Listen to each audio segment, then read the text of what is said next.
Alright, to update you on the second floor bath, the bath and the laundry situation up there. This is the existing plan. I do want to note that I have a discrepancy of 5 inches. I measured this wall at 114 and this gap here at 100, and we're missing 5 inches somewhere. I'm showing this wall at the shorter dimension of 109, but there is 5 inches. These stairs are assumed about here. There's probably, there's a good 3 feet to play with, I think, in almost any of these. We'll see. So we should be alright regardless. This wall, any of these walls inside of here should be non-bearing.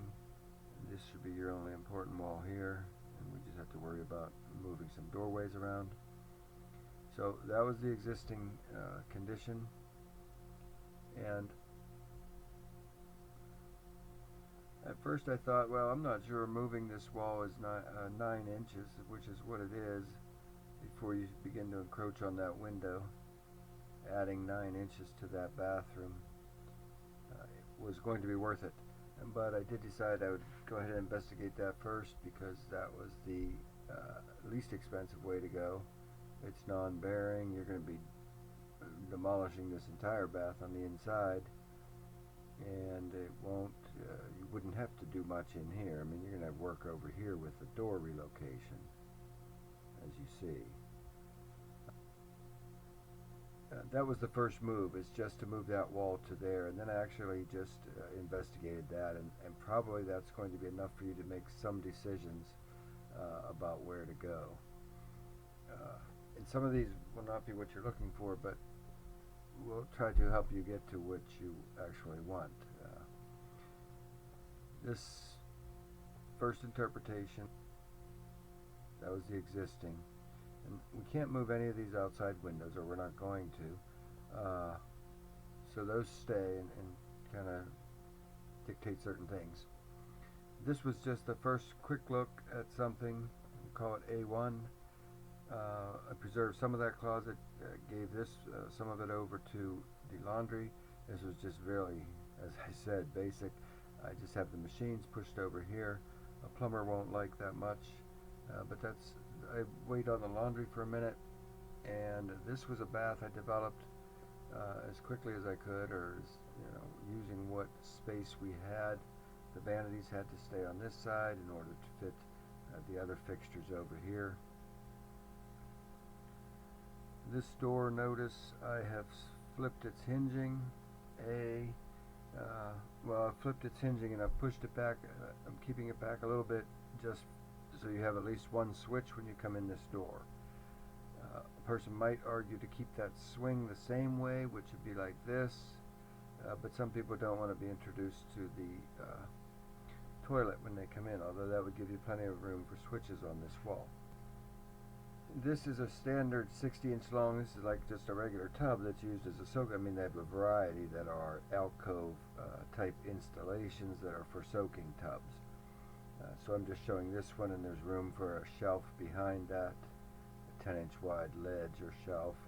Whether this faucet comes out of the wall or off that shelf, that's entirely up to you. The shower that left us afforded this space for a shower, and I really couldn't think of a good thing to use for here, maybe a potted plant or something like that. But that was the first quick look at A1.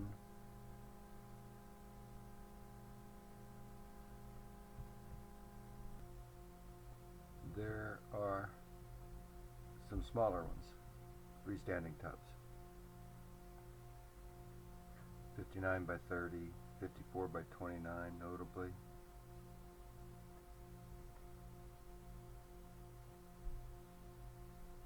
So you have to do your research on that. But we are, in this bath anyway, we're limited in space. 59 by 30, I'm going to work with that for a minute.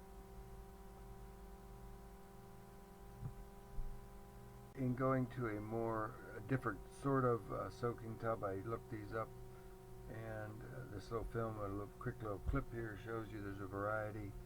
of sizes and types, etc. So the idea was to fit one of these in instead of using this kind of built-in arrangement. I'm showing these walls as glass around here.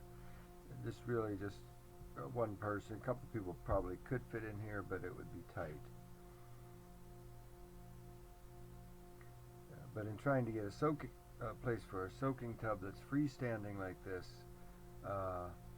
shower stays about the same size, I believe. Yeah, the shower doesn't really change in size. I'm assuming this stays in some sort of glass to keep some of this light coming through here. 40 by 48 is actually a fairly generous shower. I've been in a 36 by 42 and it's pretty roomy. So, and this is an extra 6 inches longer and 4 inches wider than that. The laundry, I've pushed these, I've taken over that closet down here and pushed these machines back in here. I don't really want them in front of the window, although we'll return to that in a moment. Nothing's changed on this side. Also, this is that linen closet reused in these plans. I have, when I've reframed this wall, I've framed that wide enough so that that isn't clipped in the corner. So there's a few inches, it's 3'3". There's a few inches, 3 or 4, in terms of this, both this alcove and this linen closet, that you could gain in any of these dimensions. But I've left it a hole with a whole frame facing the room.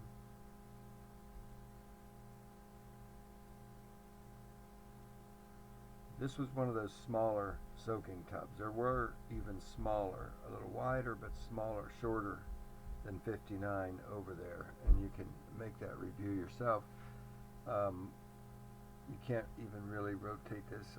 I don't think that that's making sense. Now here, a couple different changes.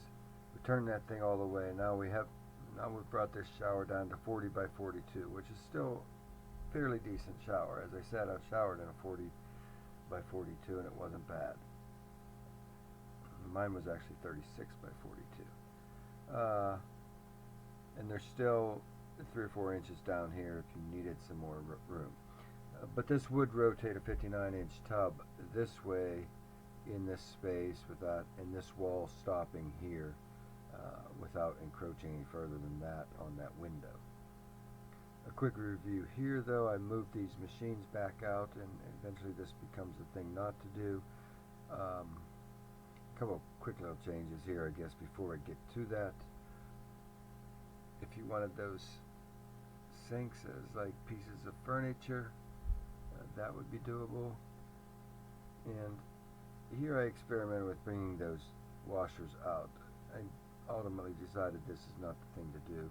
This is a cut through here, looking that way, looking out that window, and you can see they're in front of it and pushed back to there. They're eating up most of the closet anyway, so they may as well just that closet may as well be given over to this, and at least then you can have storage cabinets or something like that above the machines, like this situation here. And here I've pushed this door. I guess that wasn't there before, I don't know. Yeah, so here I've also pushed this door up like this and made this little hall, like a hallway here, where this is arched, like really like the entrance to that bedroom 5 currently is. Next, though, I guess this is about the final thing to do with this wall in this location, which is the A plans. Is maybe, in case you wanted it, did you want to really move between these two rooms? That would be an option, and still have a couple 36-inch vanities instead of two 45s. And really, this whole thing could be given over to vanity space. This could be a really vast vanity if you wanted. You could have every bit of 8 foot of vanity space here if you want it. And that doesn't change this situation much. So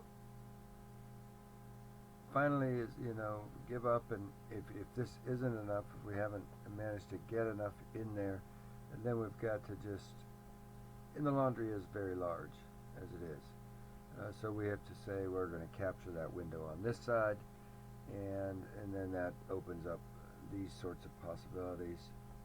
These walls that are put up, those really, at least these ones, part of them, or there could be any number of glazing opportunities if you wanted some of this light to still reach the laundry facility. That could be done. A variety of different ways that could be treated, half walls or even, it just depends on what you're looking for there. The shower, this affords us a much larger shower, obviously, and gives you a little bit more of a symmetrical vanity. These vanities are the same size. They don't look it, but they both are 42 inches. I'm not sure how, and I don't want to get into it, but there is this space back here available for a bookshelf, or you could have a super deep medicine cabinet on a, like a vanity cabinet here with the center door opens, and then it's very wide or deep in here. You can store towels in there practically. First of all, that was the small soaking tub. And if you wanted to get to the larger one, you can see the wall doesn't move. What this does, these two become the same apparently. It's still a little squeezy up here, so you could, depending on exactly where those stairs are, and I'm showing the regular full-size 27-inch machines, and this is a 23-inch sink, so there is some room for even a further westward shift and make things feel a little bit, especially with that larger tub. And I didn't show that one arranged the other way, I'm sorry, but that's the larger one arranged this way. So the shorter one's a foot shorter than this, so it's going to end where this inside curve is. And there's that available 6 or 8 inch shift, giving us that better clearance up here. If you want to really even up these from side to side, still there's a good 4 feet between these, probably more. Now this begins to become even viable as a closet, a regular almost. What 2 foot is the normal, but most of this is going to be taken up by a door. So if you just had mirrors on this back wall, this could be a 2-inch wall, and you could practically be accomplishing full closet depth there. And really, just not to go on and on, but there's still, if this door flips the other way, it can really go all the way here to the corner. You could gain a couple inches in width in this shower, a couple more inches here. But your door then would open with the toilet here. This, I don't think, this never does become deep enough, I don't believe. 3/8. No, this would not be deep enough to wall off this toilet, at least in what we've looked at so far. And I think, so you see what happened there was just, we just made these look the same.